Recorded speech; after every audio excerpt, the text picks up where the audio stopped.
France બિહારમાં વિસાવદર વાળી થઈ ગઈ છે. 1995 થી લઈ અને 2026 સુધી સળંગ 1.5 લાખ મત મેળવીને ભાજપ જે બિહારની બાંકીપુર સીટ ઉપર જીતતું આવ્યું 1 લાખ 1.5 લાખ વોટથી 1995 થી 2026 સુધી સળંગ ભાજપ જીત્યું. એ સીટ ઉપર અત્યારે વિસાવદર વાળી થઈ ગઈ છે. આજે 3 ઓગસ્ટ 2026 નો દિવસ અને એમાં ઓગસ્ટ તો પાછો ક્રાંતિનો મહિનો.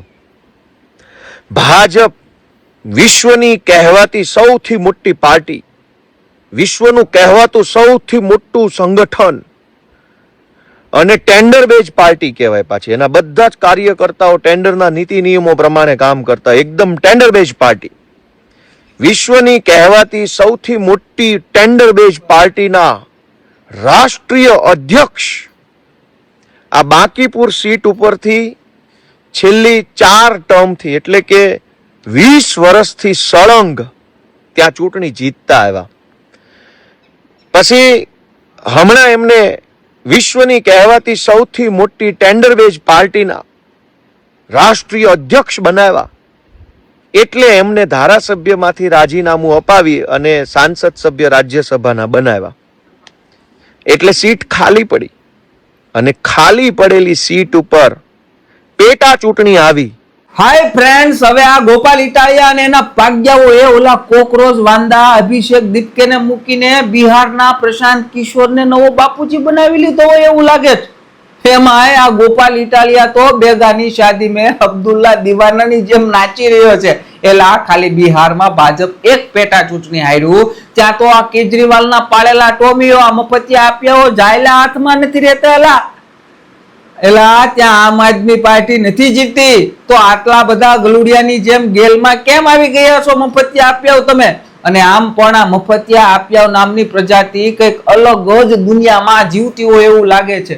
ભાજપ વાળાને કદાચ કોઈ કૂતરું કવડી જાય ને તો એ કૂતરાને પણ આ ગોપાલ ઇટાલિયા અને એના પાગ્યાઓ પૂજ્ય પિતાશ્રી માનીને એ કૂતરાના પગ ધોઈને એનું પાણી પીવે એમ છે. બોલો, બિહારમાં એક સીટ ઓલો જન સુરાજ પાર્ટીનો પ્રશાંત કિશોર જીત્યો, ત્યાં તો અહીંયા ગુજરાતમાં આ પ્રશાંત કિશોરના દીકરાઓમાં વધારો થવા લાગ્યો અને એના જે દીકરાઓમાં વધારો થઈ રહ્યો છે મોટા ભાગના આપ્યા મફતિયા જ છે. એ લાવ લુખી લાશુ ગટરના કીડાઓ, તમારો નવો બાપ પ્રશાંત કિશોર ગઈ ચૂંટણીમાં બિહારમાં બધી સીટો ઉપર લડ્યો હતો અને બધી સીટો હારી ગયો હતો, યાદ છે ને? અને એમાંય પાછો ગોપાલ ઇટાલિયાએ તો વિડીયો બનાવ્યો. આ ગોપલી પાછી વિડીયોમાં એવું બોલે છે કે બિહારમાં વિસાવદર વાળી થઈ, વિસાવદર વાળી. એલી લુખી લાશ વિસાવદરમાં તો આમ આદમી પાર્ટીની પેલા સીટ હતી, એ સીટ ફરી આમ આદમી પાર્ટીએ જીતી અને એની પેલા વિસાવદરમાં કોંગ્રેસની સીટ હતી, કોંગ્રેસ પાસેથી લઈને આમ આદમી પાર્ટીએ સીટ જીતી. એમાં વિસાવદરમાં પણ વિસાવદર વાળી કઈ રીતે થઈ કહેવાય? આ કેજરીવાલના પાળેલા ટોમીડાઓ આ ખાલિસ્તાની આતંકવાદીઓના ફંડ ઉપર જીવતા મફતિયા આપ્યાઓને મૂળ આ ખહુને વાંધો ઈ છે કે ભાજપ જીતે છે ને પાછો આ અરવિંદ કેજરીવાલનો પાળેલો ગોપાલ ઇટાલિયા છે કે એક સીટ માટે બિહારમાં લાંબો થયો. એને પૂજ્ય શ્રી તમે સમજી ગયા છો હું શું કહેવા માંગુ છું? એને પૂજ્ય શ્રીના વખાણ કરવા લાગ્યો. બોલો, અહીંયા વડોદરામાં પેટા ચૂંટણીમાં ભાજપ જીત્યું એ ના દેખાણું આ ટણપા ગોપાલ ઇટાલિયાને? એલા મફતિયા આપ્યાઓ વડોદરાની પેટા ચૂંટણીમાં આમ આદમી પાર્ટીનો ઉમેદવાર તો ઉતારવો હતો. અહીંયા ગુજરાતની ચૂંટણીમાં પોતાની પાર્ટીના ઉમેદવારો નથી ઉભા રાખતા અને પાછા બિહાર સુધી લાંબા થાય છે આ કેજરીવાલના પાળેલા ટોમેડાઓ. વિચાર કરો તમે, માની લીધું કે બિહારમાં એક સીટ હારી ગયા પણ એ હારમાંથી શીખીને વધારે મહેનત કરવાના ધ્યેય સાથે આગળ વધવાની તાકાત ભારતીય જનતા પાર્ટીના કાર્યકર્તાઓ રાખે છે.